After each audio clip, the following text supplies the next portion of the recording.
బయటికి చేసుకోవాల్సిన అవసరం కాదు, చేసుకున్నారు కూడాను. దాని దగ్గర అతను ఫ్రీగా మామూలు ఫస్ట్గా తెలియక మామూలు నార్మల్గా డిప్యూటీ సీఎం హోదాలో వచ్చాడు.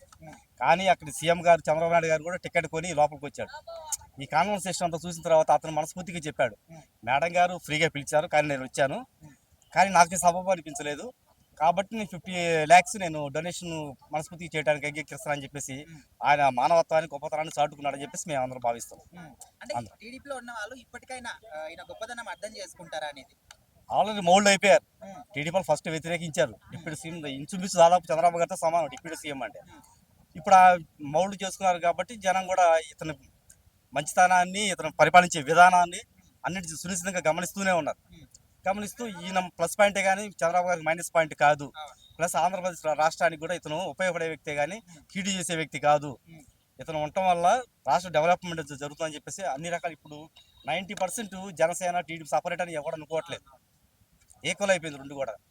పరిపాలన ఆయనతో సమానంగా చేస్తున్నాడు. ఆయనతో ఇంకో 10 years చంద్రబాబు గారే ఉండాలి అని చెప్పి కూడా ఈయన మనం చెప్పడం అనేది ఆయన మన మనస్తత్వాన్ని, మనోభావాన్ని జనానికి అర్థమైపోయింది. నేను అతని స్వార్థం అనేది లేదు ఇతనిలో, రాష్ట్ర అభివృద్ధి అయితే చాలు అన్న ఒక వ్యక్తిగా ఆలోచిస్తున్నాడు తప్ప ఇతను పదవి కాంక్షించే వ్యక్తి కాదని చెప్పి జనానికి కూడా అర్థమైపోయింది.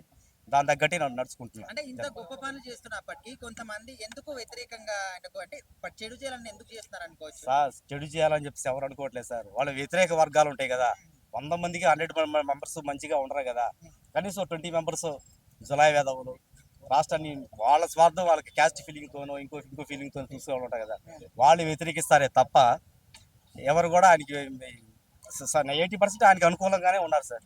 సో నెక్స్ట్ కాబోయే సీఎం పక్కా పవన్ కళ్యాణ్ గారు అనుకోవచ్చా? పవన్ కళ్యాణ్ గారే అని చెప్పలేము సార్. ఏమో ఫ్యూచర్లో లోకేష్ గారు కూడా ఛాన్సెస్ ఉన్నాయి.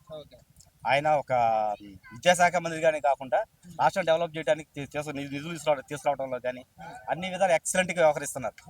అది ఆ మాట కూడా మనం ప్రస్తావించారు పవన్ కళ్యాణ్ గారు. ఏమని, మన విద్యాశాఖ మంత్రి గారు రాష్ట్ర అభివృద్ధి కోసం పాటుపడుతున్న వ్యక్తి, చాలా బాగా చేస్తాం, ఆయనకి నా అభినందనలు తెలియజేశాడు. అతని వెనక్కి పక్కన పెట్టాలని చూడలేదు.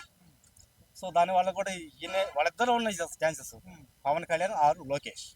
ఫ్యూచర్ ఫర్ ఏమన్నా మిస్టేక్ చంద్రబాబు గారు ఏమన్నా పక్కన వెళ్తే. అంటే కొంతమంది సినిమా రంగంలో ఉన్న వాళ్ళని డౌట్ సార్, పవన్ కళ్యాణ్ గారు ఎప్పుడు చూసినా దానాలు ధర్మాలు అంటూ ఉంటాడు కదా, మరి వాళ్ళ కొడుకుకి ఏం ఆస్తి మిగులుస్తాడు అనేది కొంతమంది డౌట్. ఆయనకి కొడుకే ఆస్తి సార్. ఆయన కొడుకే ఆస్తి. ఆయన మంచితనాన్ని, ఆయన మానవత్వాన్ని పుణికి పుచ్చుకున్నాడు కొడుకు కూడా. చాలా అతను ఒబిడియంట్లీగా ఉంటాడు, మనం గమనిస్తూ ఉంటాం. సో దానివల్ల ఆయన ఆస్తికి పోయాలనుకున్న వ్యక్తి అయితే దాన ధర్మాలు చేసి ఇన్నాళ్ళు పార్టీ నిలబెట్టుకోవడం అవసరం లేదు అతను. సో ప్రేక్షకుల అభిమానులే ఆయనకి ఆస్తి, అది సాధించాలనుకుంటాను.